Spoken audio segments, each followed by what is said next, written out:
Tikia mwito wetu na kupitia kwenu tuweze kuzungumza na Watanzania. Leo nimewaita kwenye jambo moja kubwa linalohusiana na mchakato wa katiba mpya. Tutakumbuka kwamba tarehe 2 mwezi Mei mwaka huu wa 2026 tulizungumza na ninyi kuwaeleza maamuzi na maazimio ya kamati kuu ya chama. Na kati ya maamuzi na maazimio ya kamati kuu ya chama ambayo tuliyatangaza ni juu ya kamati kuu ya Chadema kuazimia kwamba mchakato wa katiba mpya uanze mara moja na ukamilike kwa vyovyote vile si zaidi ya mwaka 2027. Na tulipoeleza juu ya maamuzi hayo ya kamati kuu, tuliwaeleza vile vile kwamba kamati kuu ilipitisha azimio la kwamba kuundwe kamati ya kamati kuu ya kukwamua kuhusu masuala ya kukwamua, kuendeleza na kukamilisha mchakato wa katiba mpya. Kwa leo tumewaita kuwatangazia kamati hiyo ya kamati kuu iliyoundwa kwa ajili ya jukumu hilo kubwa sana kwa taifa letu. Kamati imeundwa ya wajumbe 11 wafuatao: Dr. Rugemeleza Nshala ambaye ndio mwenyekiti wa kamati husika, Wakili Deogratias Mahinyila ambaye ni katibu wa kamati husika, Wakili Ari Ibrahim, Mama Susan Limo, Mama Ruti Moleli, Bi Pamela Masei, Wakili Gaston Garubindi, Zeudi Mvano, Boniface Jacobo, na vile vile pamoja na wajumbe hawa 9 kuna wajumbe wawili wengine washauri wa hii kamati, Wakili Mpale Mpoki na Wakili Jeremia Mtobesia. Hawa si wanachama wa Chadema, lakini ni mawakili washauri kama sehemu ya wajumbe wa hii kamati ya kamati kuu ambayo itaifanya hii kazi ambayo tumeieleza ya kushughulika na swala la mchakato wa katiba mpya. Kamati hii tumeikabidhi hadi rejea 4 zifuatazo: 1, kuandaa mkakati wa kukwamua mchakato wa katiba mpya; 2, kuandaa rasimu ya muswada wa sheria kwa niaba ya wananchi utakaoelekeza utaratibu wa kukwamua mchakato wa katiba mpya; 3, kuandaa mapendekezo juu ya muundo na chombo huru kitakachosimamia kura ya maoni ya katiba mpya; na 4, kuzingatia katika ratiba kuwa mapendekezo yote yawezeshe mchakato wa katiba mpya kuanza mapema sasa na katiba mpya kupatikana kwa vyovyote vile si zaidi ya mwaka 2027.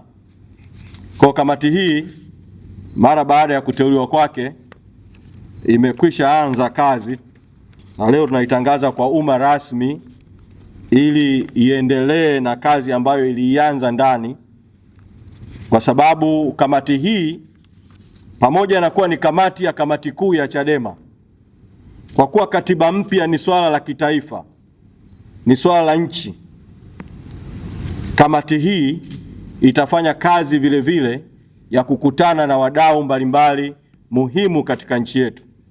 Itakutana na asasi za kiraia, itakutana na taasisi za dini, itakutana na taasisi za wasomi, itakutana na sekta ya habari, itakutana na sekta za kiuchumi, itakutana na walioko kwenye sekta ya siasa, itakutana na watu kwenye sekta za kijamii, itakutana na watu kwenye sekta za sayansi na teknolojia na sekta na wadau wote ambao kwa namna moja au nyingine ni wadau wakuu wa mchakato wa Tanzania kupata katiba mpya. Kamati hii tumeipa muda wa siku 90 au miezi mitatu kukamilisha kazi yake, lakini katika hizo siku 90, kwa sababu ya uharaka na udharura wa mchakato wa katiba mpya, kuna kazi ambayo tumewaambia kuwa ndani ya kipindi cha wiki mbili, ndani ya kipindi cha siku 14 waweze kuwasilisha taarifa ya awali na mapendekezo ya awali ya matokeo ya mchakato walioanza nao kwa kamati kuu ya chama. Kwa kamati kuu ya chama ikipokea taarifa ya awali, kama kuna maelekezo ya ziada itayatoa kwa kamati, lakini wakati huo huo kamati itakuwa ikiendelea na mchakato wake wa kutimiza majukumu ya hii kamati. Kwa ni rai yangu kwa Watanzania na wadau wote wa katiba kuweza kuipa ushirikiano kamati hii iweze kufanya kazi kwa wakati na kwa haraka na kuwasilisha mapendekezo kwa kamati kuu ya chama, na hatimaye kamati kuu ya chama ikisha fanya uamuzi, chama kitazungumza na Watanzania juu ya mwelekeo wa namna, kwa kuongozwa na hizi hadidu rejea 4, wa namna ya kuharakisha kufanyika kwa mchakato wa katiba mpya.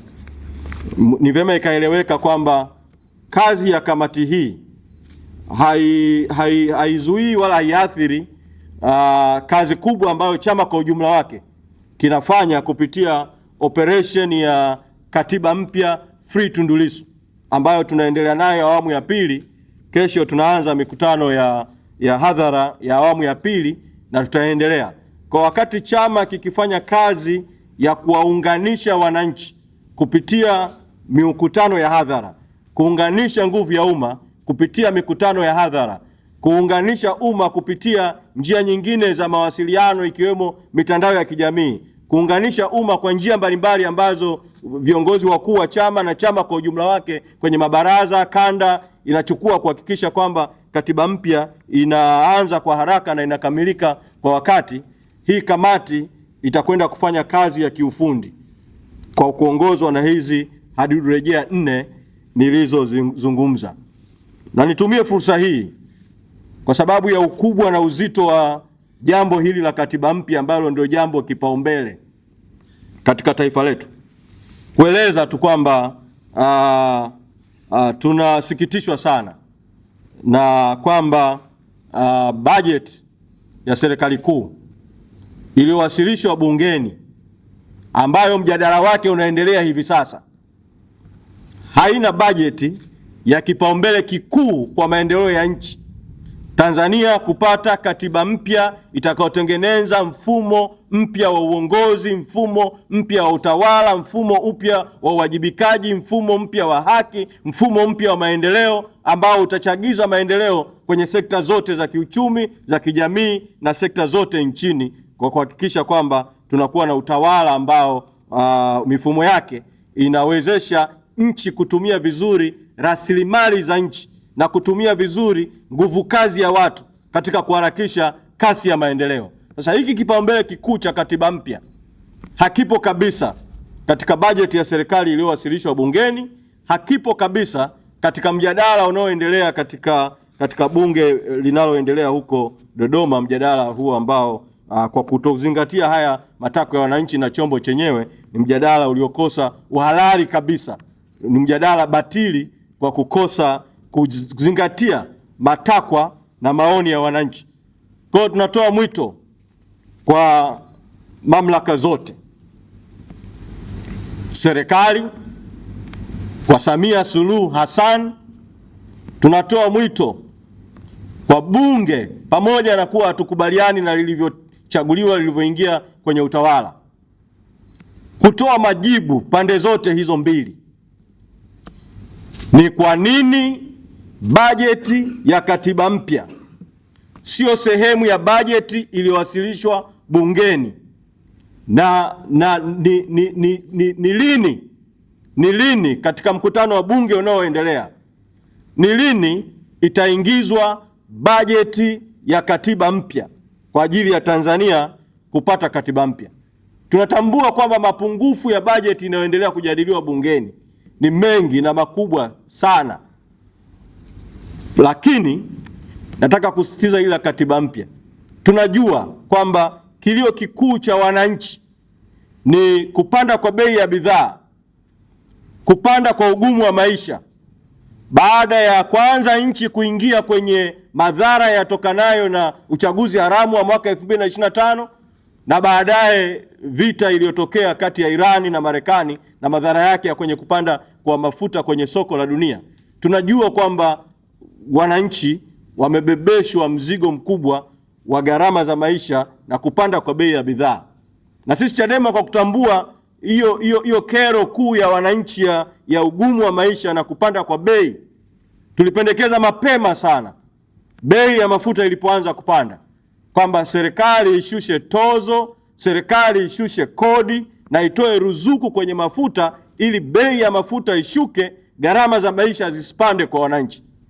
Tunajua kwamba katika bajeti hiyo iliyowasilishwa bungeni kama sehemu ya udhaifu mkuu sana wa bajeti na muswada wa sheria ya fedha uliowasilishwa bungeni, serikali haijashusha kodi wala tozo kwenye mafuta. Tunaitaka ifanye hivyo, lakini tunawakumbusha tu wananchi kwamba udhaifu huo wa kutoshughulikia mahitaji ya wananchi ni matokeo ya madhara ya kinachoitwa uchaguzi wa mwaka 2025, kutokuwa na serikali yenye kuwajibika kwa watu, madhara ya kutokuwa na bunge lenye nguvu, bunge lenye uhuru, baraza la mawaziri lililo bora. Madhara yote hayo ambayo yanapelekea matatizo kwa wananchi, iwe ni kwenye ugumu wa maisha, iwe ni matatizo mengine, chanzo chake ni matatizo ya katiba ya nchi yetu, iwe ni kwenye mifumo ya bunge, mifumo ya mahakama, mifumo ya uchaguzi huru na haki, mifumo ya haki, mifumo ya uwajibikaji. Katiba yake ni katiba mpya. Kwa sababu hiyo tunaendelea kusisitiza kwamba katiba mpya inapaswa iwe ndio wimbo kipaumbele wa taifa. Tunajua kuna matatizo makubwa ya kupanda kwa deni la taifa kwa sababu serikali imeshafanya dhambi kubwa iliyotokea mwaka 2025. Ipo misaada ambayo serikali imenyimwa, iko mikopo ya masharti nafuu ambayo serikali imewekewa vikwazo. Matokeo yake serikali imeongeza kasi ya kukopa, na hata kabla ya hapo serikali imeongeza kasi kubwa ya kukopa, hasa awamu ya 6. Kwa tunajua kwamba deni la taifa limekuwa kubwa sana. Sehemu kubwa ya hiyo bajeti inayoitwa maendeleo ya trilioni 62.3, bajeti ya serikali, ni pesa za kwenda kulipa madeni ya mikopo ambayo serikali imekopa, na ni pesa vile za matumizi ya anasa. Ndani ya bajeti humo umeingiza trilioni 1 ambayo ni pesa nyingi kwa ajili tu ya safari za nje. Tunajua yote hayo na tumefanya uchambuzi wa bajeti, na katika hatua mbalimbali tunayozungumza, iwe ni kwenye mikutano ya hadhara, kwenye operation tunayoanza ya operation katiba mpya Free Tundu Lissu, iwe ni kwenye kuwaita wasemaji wetu mbalimbali kuzungumzia sekta mbalimbali, tunayajua yote haya, tumeyafanyia uchambuzi.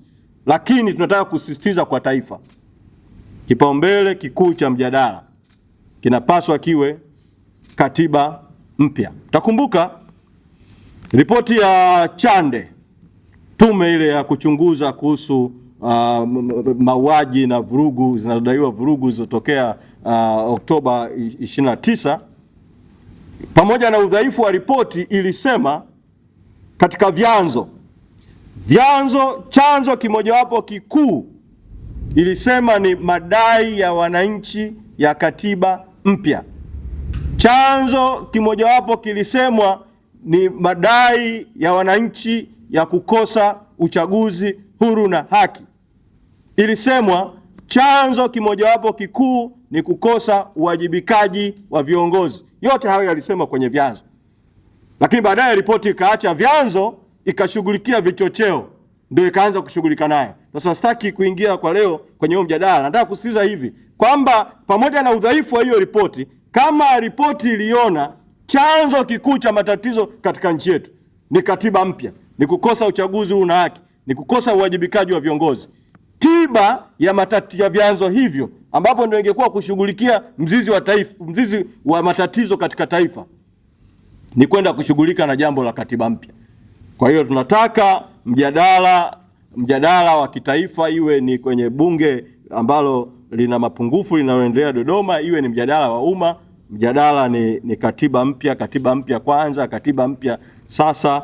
Na ndio maana kwa kutambua uzito wa jambo hilo la katiba mpya, tumeitangaza hii kamati na tumeipa muda mfupi wa kazi kuweza kukamilisha jambo hilo kwa wakati. Kwa hilo ndio ambalo tuliwaita kulitangaza leo, uteuzi wa kamati ya mchakato wa katiba mpya, na kutaka majibu kutoka kwa mamlaka zote zinazohusika.